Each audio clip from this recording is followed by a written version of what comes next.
All right, it's time to go through some heat practice problems. Are you ready? All right, first up, heating curves and heat flow. All right, so here's our heating curve. Let me just grab the pen. What is the temperature at which the substance can be both in the solid and the liquid phase? Well, anytime you see a graph, you look at all of the components. Up here, it tells you it's a solid at 0 degrees Celsius. So I know down here it is a solid, which means here it would be a liquid, which means here it would be a gas and EF. So solid to liquid would be right here, BC, and liquid to gas would be right here, DE. So what is the temperature at which the substance can be in the solid and a liquid? Well, that interval is right here, so the temperature is right there. During which lettered intervals is the internal potential energy of the substance increasing? So it's asking about potential energy increasing. Well, potential energy can only change if kinetic energy is going to be constant. And where is kinetic energy constant? Where temperature is constant. Because remember, kinetic energy, average kinetic energy is temperature. So look right here, temperature is constant, temperature is constant. So that means right here, the potential energy is increasing from BC and from DE. During which lettered intervals is the kinetic energy increasing? Well, average kinetic energy is temperature. So temperature is increasing AB, CD, and EF. How much heat is added to the substance from the time it stops melting? Melting stops. C. To the time that it begins to boil. D.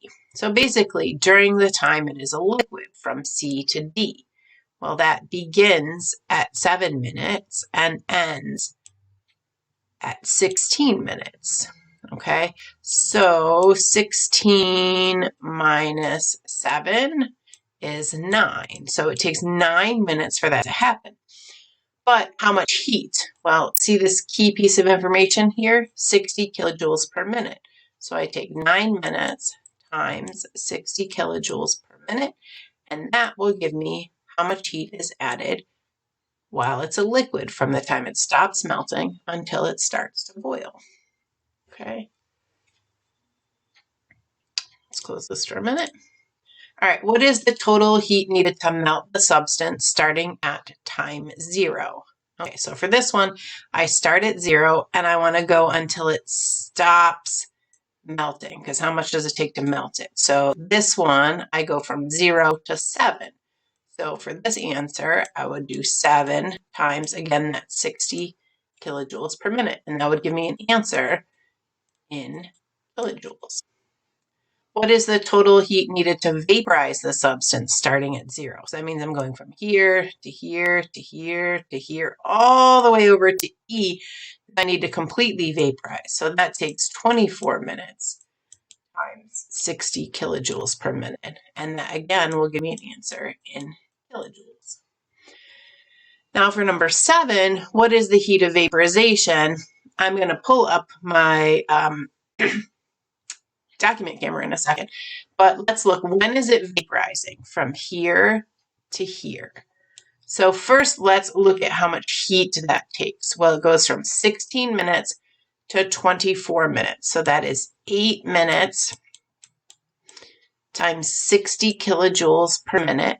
So that would be 480 kilojoules. But that is not the heat of vaporization. That is the heat that it takes in order for this phase change to happen, but it's different than the heat of vaporization. So let me switch to my document camera.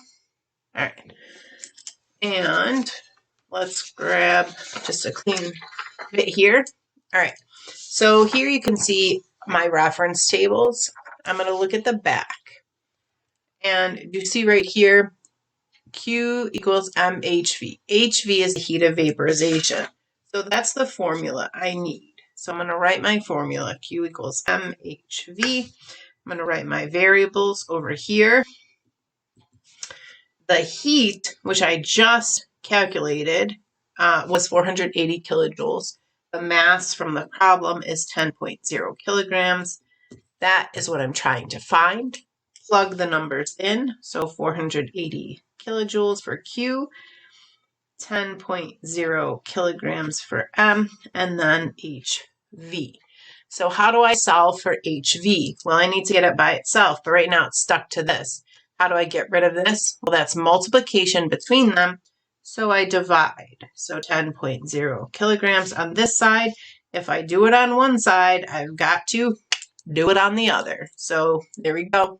This cancels out completely, leaves me HV on this side. This math is simple, but I am going to pull up the calculator just to show you. I do 480 divided by 10.0, and I get 48. What are my units? Well, nothing canceled out, so I have kilojoules per kilogram. And that is my answer for heat of vaporization. Okay. During which lettered intervals is the substance a solid? A to B. Liquid, C to D. Vapor, gas, E to F. What is the temperature at which the substance can be both liquid and vapor? Well, that's during D to E. I go across here. What would that temperature be? 110. That is between 100 and 120. The last thing, that temperature is actually the boiling point. So where the line is horizontal and it's changing from a liquid to a gas, that's the boiling point. Where it is horizontal again, but changing from a solid to a liquid, that is the melting point. So I can tell you right away that this substance is not water, because if it were, the boiling point would be 100 degrees Celsius and the melting point would be 0. Since it's not, I know it's not water. Okay? All right, so the air in the kitchen is measured to be 23 degrees Celsius. An ice cube is placed on the counter in the kitchen and begins to melt. Describe the direction of heat flow. Now, when it says direction of heat flow, it does not, absolutely does not mean north, south, up, down, left, right, no. So what helps me is to just draw a quick picture. So 23 degrees Celsius is the air temperature. I have a counter and I put an ice cube on it. Now, ice cube, it could be colder, but it could also be at 0. So let's just assume it's at 0. But even if it's colder, it's the same process. So describe the direction of heat flow. Remember, heat is a flow of thermal energy. It will flow from the warmer object to the colder object. How do I know what's warmer? I look at the temperature.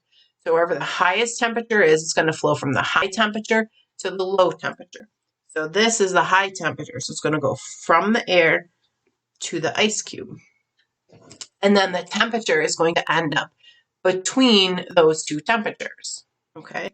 What if I had an iron bar over here at 75 degrees Celsius? Is the heat from here going to flow to the ice cube? No, no, no, no, no. Why? They're not in contact. So it's only going to flow, heat is going to flow between objects that are in contact. So this iron bar, though, is in contact with the air. So it's going to flow from the iron bar to the air. Okay, and then the temperature is going to equalize somewhere between 0, the low one, and 75, the high one. What if I put the iron bar instead right here? Okay, right next to touching the ice cube. So in this scenario, heat will flow from the iron bar to the ice cube and from the iron bar to the air and from the air to the ice cube. So a whole lot going on in that case, all right? All right, let's look at one more. The doctor recommended using a heating pad for my sore muscles. I plugged in the heating pad and adjusted the temperature to high. When the heating pad is placed on my back, what is the direction of heat flow between the objects? Well, in this case, they are touching, and heat will flow from the warmer object to the colder object. So the heat will flow from the heating pad to me, to my back, to my muscles, to my skin. It will also flow from the heating pad to the air, but it didn't ask that part. It just said between the objects. Okay? And there you have it. That is a heating curve and heat flow review. I hope you learned something new today.